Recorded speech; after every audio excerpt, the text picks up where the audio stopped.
네, 정성호 법무부 네. 장관님, 네, 취임을 진심으로 축하드리고요.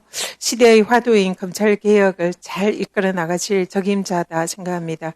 기대가 매우 네, 큽니다. 최선을 다하겠습니다. 네, 최근에 3대 특검의 성력 없는 그런 수사에 대해서 많은 국민들께서 박수를 보내고 계십니다. 정권 교체의 효능감을 느낀다, 이런 말씀도 많이 하고 계신데요.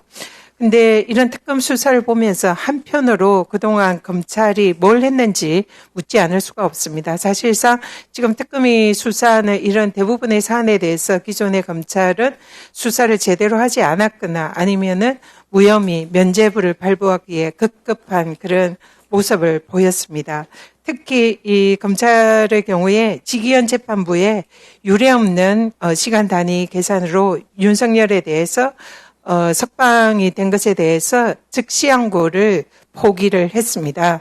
이거는 저는 직무유기에 해당한다 이렇게 보는데요.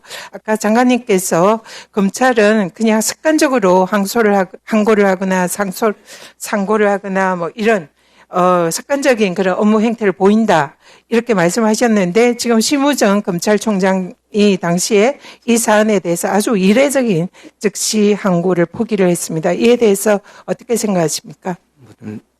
상당히 문제가 있다고 생각합니다. 이건 다시 한번 항고를 해갖고 판단을 받았어야 될 그런 사건입니다. 네, 지금 심우정 검찰총장 현재 퇴임을 했지만 이 부분에 대해서는 분명한 책임을 물어야 된다 이렇게 생각하고요. 김건희의 16개 범죄 의혹에 대해서 지금 수사를 하고 있는 특검의 이 내용에 대해서도 검찰은 대부분 무혐의 내지 수사조차 하지 않았거나 황제 조사를 하는 등 국민들을 많이 분노를 일으켰습니다.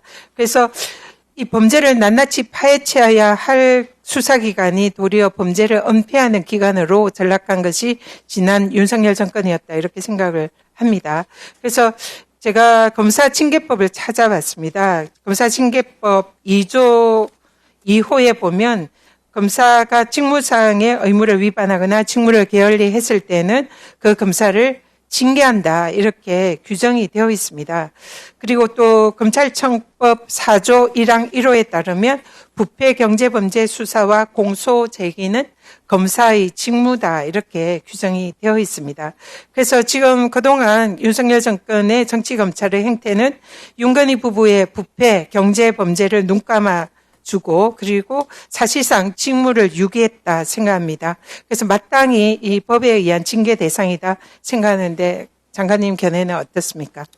예, 일단 뭐 저희들이 엄정하게 수사권이 제대로 행사되고 또 제대로 기소됐는지 좀 다 살펴볼 계획입니다. 네. 네, 그리고 지난 대선 당일에 박성재 전 장관이 서울중앙지검 이창수 지검장, 조상은 제4차장의 사표를 수리를 했습니다. 근데 징계법에 따르면 이 퇴직 희망 검사에 대해서는 징계 사유가 있는 경우에 그것을 확인을 하고 사표를 보류를 해야 됩니다. 그런데 이 당시 법무부 장관이 이 범죄 혐의자인 이창수 조상원의 징계를 이렇게 피하게 하고 도주를 도와준 격이다 이렇게 생각합니다. 이 부분도 좀 살펴봐야 하지 않겠습니까? 네, 알겠습니다. 네. 네, 그래서 지금 이런 전임 법무부 장관이 했던 여러 가지 과오나 범죄 행위에 대해서 우리 신임 법무부 장관께서는 잘 살펴보시고 그에 대한 적절한 조치해 주시기를 부탁드립니다. 그리고 또 하나 있습니다. 이 전 정권에서 이 사실상 검찰이 정치 공작에 가까운 증거 조작 등을 통해서 수사와 기소권 남용을 했습니다. 여기에 대표적인 예로 이하영 부지사의 대북 송금 사건 관련해서 검찰이 진술 세미나나 연어 파티 등을 해서 증거 조작을 한 그런 의혹이 제기가 됐고, 또 배상윤 회장의 인터뷰에서 이 대북 송금 사건이 경기도와 사실상 무관한데 이 검찰이 증거 조작을 했다는 취지로 진술을 한 것도 있습니다. 또한 대장동 사건에서 주요 증인인 정영학 회계사가 자신이 평가한 그런 기준이 아니라 검찰이 조작한 증거로 그 기준을 상향을 해서 제시했다. 이런 발언을 한 바가 있는데요. 이런 사안이 사실이라면 이 모든 것은 검찰이 증거 조작을 한 것이 아닌가, 그리고 범죄, 사실상 검찰이 범죄를 저지른 것이 아닌가, 이런 의혹이 제기가 됩니다. 이 부분에 대해서 만약 검찰이 선거 조작을 했다면 심각한 범죄다 생각하는데요. 이 부분에 대해서 내부적으로 관찰을 할 필요가 있다 생각하는데요. 어떻게 생각하십니까? 예, 어쨌든 뭐 검찰의 수사 기소 과정에서 중대 위법행위가 있었다고 하면 그에 대한 책임을 져야겠죠. 하여튼 저희도 그런 생각하에서 저희들이 면밀히 검토해 볼 계획입니다. 네. 네.